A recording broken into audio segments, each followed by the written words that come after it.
Today in your 2014 Kia Forte, we're going to be taking a look at and showing you how to install Curt's 1¼ trailer hitch receiver. Now this is what our hitch looks like when it's installed.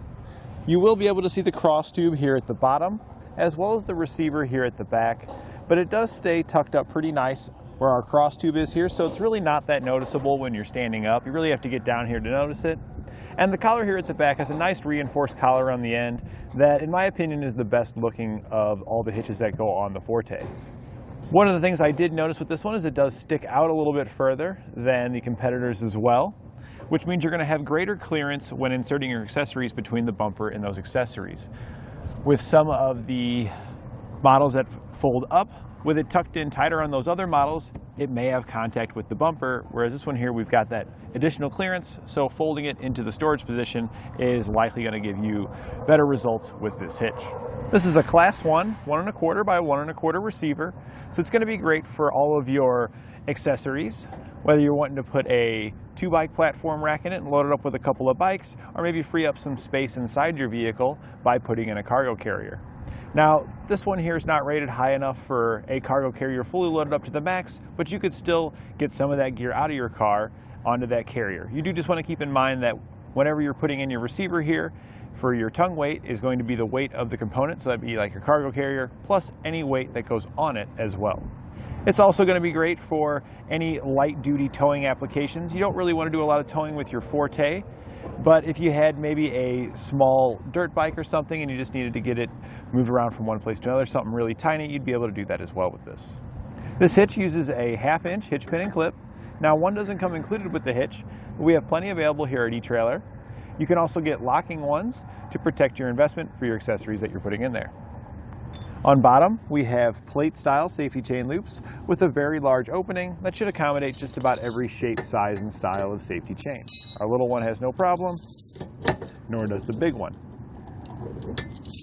This hitch features a 200-pound tongue weight, which is the force going down on top of the receiver. And like we discussed before, it's going to be great for a couple of bikes on a platform rack or a cargo carrier. Again, you just want to keep in mind that 200 is your maximum for the entire weight of everything going in the receiver. It also features a 2,000-pound gross towing capacity, which is how much that it can pull behind it. And again, if you had something really small, you could tote that around with your Forte here. I do recommend that you verify in your vehicle's owner's manual and ensure you don't exceed any of the towing capacities. Now I've got some measurements for you to help you when deciding on accessories. From the center of our hitch pin hole to the edge of our rear bumper, it measures about 5 inches. This is important when determining if your accessories can be placed fully into the receiver without contacting the bumper, and if they can be placed in their upright storage position without contacting the bumper. And from the ground to the top inside edge of the receiver tube, it measures about 11.5 inches. This is important when determining if you need to drop, a rise, or raise shank on any of your accessories. And since this one is so low, I do recommend a raise shank on your accessories. Our customer is going to be using this for a bike rack. In addition to the hitch, he also purchased Thule's double track, which is a great option for your Forte here to bring a few bikes with you. Now that we've discussed some of the features of our hitch, why don't you follow along with me in the shop and we'll show you how to get it installed. It's a pretty easy installation. You do have to drop down the exhaust, but there's no trimming or drilling, with the exception of a panel that you could leave off if you don't want to trim it out. We'll begin our installation at the rear of the vehicle underneath by lowering down our exhaust. There's already a cross beam there that'll catch it, so we don't need to put any strap or anything in place, but the rubber isolators that we'll need to remove, you'll have one here at the back, and there's one kind of in the center just at the front side of your muffler. We're going to spray these with a silicone lubricant, and this is going to make it easier to remove the hangers. And then you can just use a pry bar to pry it off of there.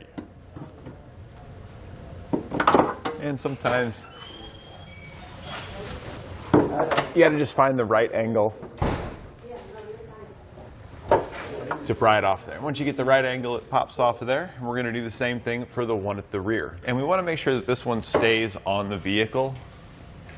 So we're going to kind of wedge our pry bar up underneath of it there like that. And then you can pry it out. And I like to support the muffler just a little bit so we can gently kind of drop it down.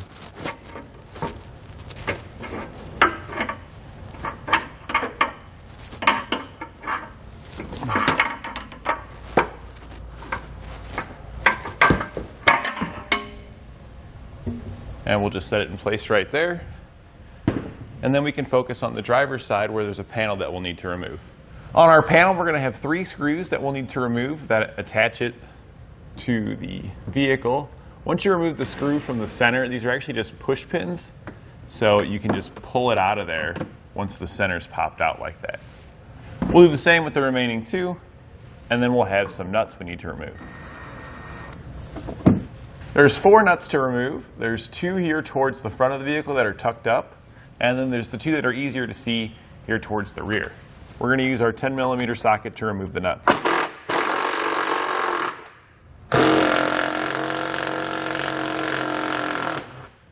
We can then lower down the panel and set it aside. With our cover removed, you can see the holes that we're going to attach our hitch to.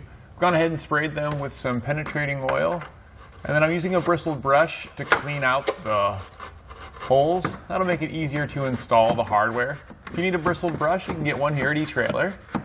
You might also notice that there's a bunch of silicone here on the side. Some of that stuff can interfere with raising the hitch up, just giving you a hard time. So you can take your razor knife also and just kind of clean up some of that stuff. It'll just make your life a little easier raising the hitch up because it won't be getting in your way. Then we'll do the same thing over on the other side. Before we lift our hitch into position, we're going to prepare our hardware. You'll have 4 bolts. Place a conical tooth washer on each one with the teeth facing away from the head of the bolt. And then you'll also have a U-bolt we're going to put into position on the vehicle. Our U-bolt's going to slide right around the little hook that's underneath the vehicle in the center, just like that. We can then grab our hitch and we're going to start lifting it into position. I'm also grabbing 2 more of the conical tooth washers and the nuts because we can slide it up over our U-bolt there. So we're going to take the hitch first and go over our exhaust. Get that around the exhaust hanger.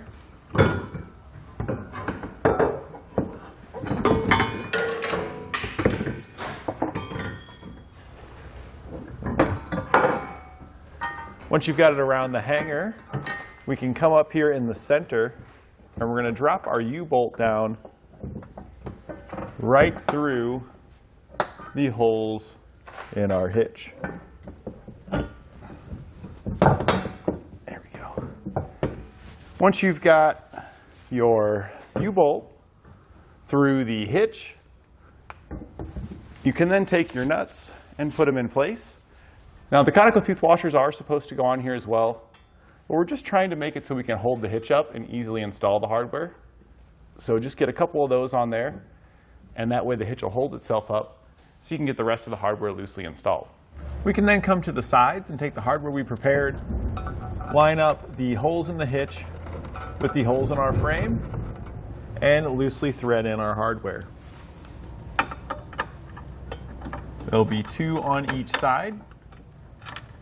So we'll get both of these in on this side, and then we'll get both of the ones in over on the other side. But I'm going to come back to the U-bolt here in the center. We had put those nuts on there just to hold it up so we could easily get our side hardware installed. We're just going to remove those nuts, come back, and place a conical tooth washer on it. We put the teeth facing up towards the hitch, and then we'll just reinstall the nut.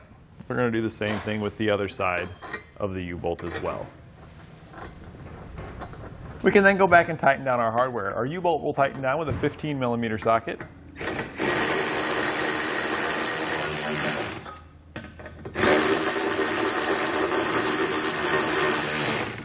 I want to try to go back and forth to tighten it down evenly. And we can tighten down our side hardware with a 17mm socket.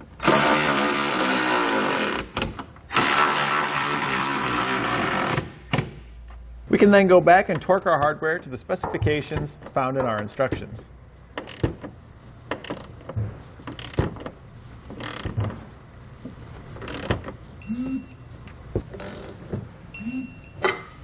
We're now going to reinstall the under panel, and I've gone ahead and marked out where you would need to trim to install the panel.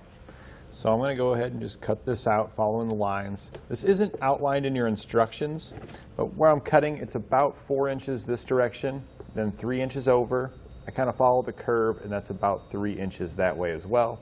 And then we just come down here to where the little lip is, and we just cut around. We're going to try and save this one little attachment point here if we can. You could also just cut this attachment off, but for appearances, I think it'll look nice if we can keep it. And we're just going to use a pair of snips to just cut this out.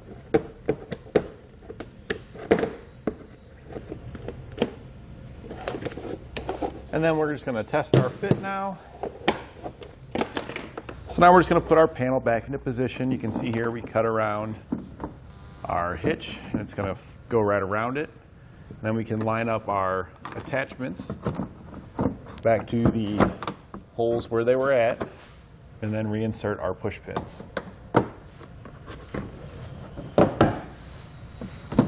And this is what our panel is going to look like once you've got it reinstalled. It's going to wrap right around the hitch just like that. We can now reinstall our exhaust. I went ahead and put a little bit more lubricant on the hanger there, and then you can just push it right back into place. We'll do the same thing with the hanger towards the front here. A little more lubricant on it as well. And then we can just flip it around and push it back into place. And to help hide the appearance of our U-bolt, we went ahead and just took a little bit of gloss black spray paint and covered that up. And that completes our installation of Curt's 1 1/4 inch trailer hitch receiver on our 2014 Kia Forte.